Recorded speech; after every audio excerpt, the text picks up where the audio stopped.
I've just been very upset, very anxious.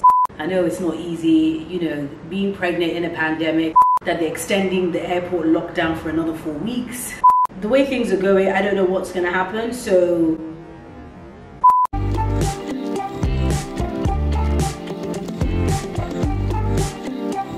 Hi guys, how's everyone doing? Hope all is well. Today's May 10th.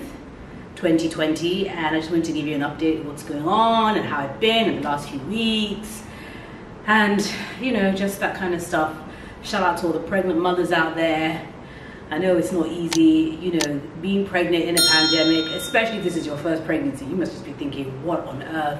And I think what I'm finding particularly difficult is the fact that I'm here and I'm meant to be giving birth in a different country. I've mentioned before the reasons and my concerns, and I think in the last couple of weeks I had a breakdown last week, a little breakdown. I've just been very upset, very anxious. The day I was just crying. I don't know why.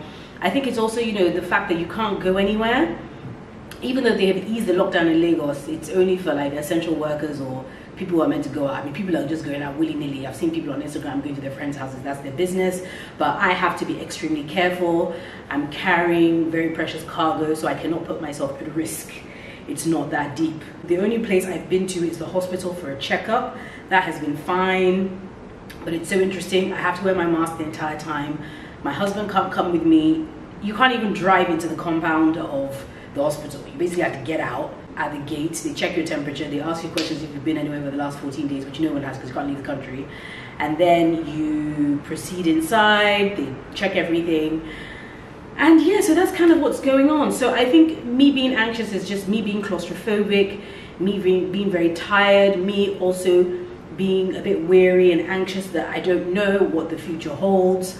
They announced about a week ago that they're extending the airport lockdown for another 4 weeks till June, which means that I cannot travel at present, which is a scary thought. My doctor in the UK, they called because I was supposed to have an appointment end of May, and because they know I'm in Nigeria, so they said, oh, you know, are you back or when are you coming back? And I explained the whole lockdown situation, so they said, okay, well, just keep us posted, which is fine. I mean, I still have a bit of time, but I guess I'm just anxious. And when you're anxious and you're talking to people, some people say, oh, nothing to worry about. This person had a C-section here, that person had a C-section there. That's fine. You know, that's your experience if you've had a C-section in Nigeria and it was fine. I know you also hear people who have had experiences that have not been fine. We know what the healthcare system is like. There's also the issue where 10 hospitals that were named a couple of weeks ago that COVID-19 patients went to. So they had to close down the hospital to clean. So what if you're due to give birth at your hospital and somebody has gone there and has had it, and then the hospital is now closed? They're just random things. And the hospital I go to for my antenatal was one of the hospitals that was named, but apparently it was a mistake. It has a similar name and it's somewhere else. But you see what I'm saying? So there's just a lot of uncertainty. And also my case is different, and maybe I would be a bit more relaxed if I had done it here before. But also I have had a C-section with my son and it was quite traumatic. I lost a lot of blood. They had to take part of my organs out.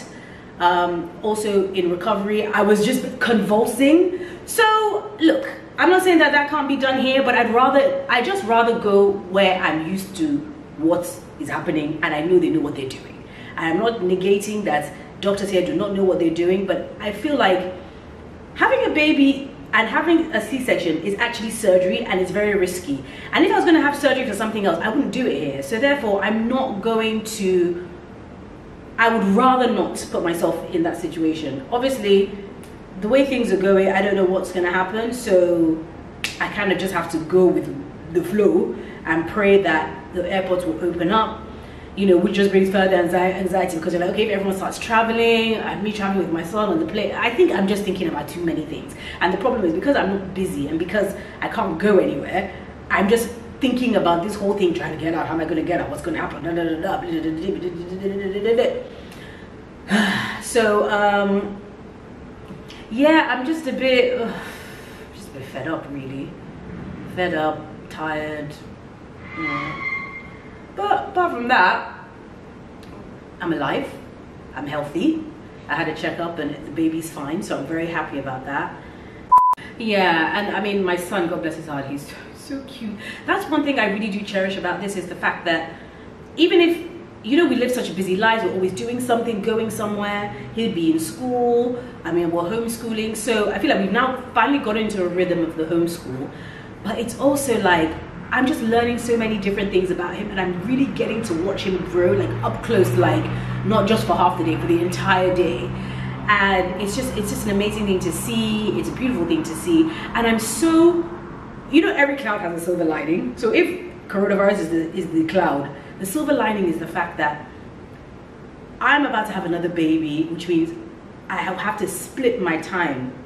Well, I don't know, split. Your firstborn is the one that, and will be the only child that enjoys the parent fully alone, right? Not that he's going to remember this in years to come. But what I really love is the fact that I'm getting to spend some quality time with him before the baby comes. I think beforehand, yeah, I'd be doing here and there and all of that, and then towards the end of the pregnancy, I'd be spending quality time. But now we're really spending quality time, so I'm very happy about that. It's made him very clingy, but then I also think it's the fact that kids know something's up because things are different.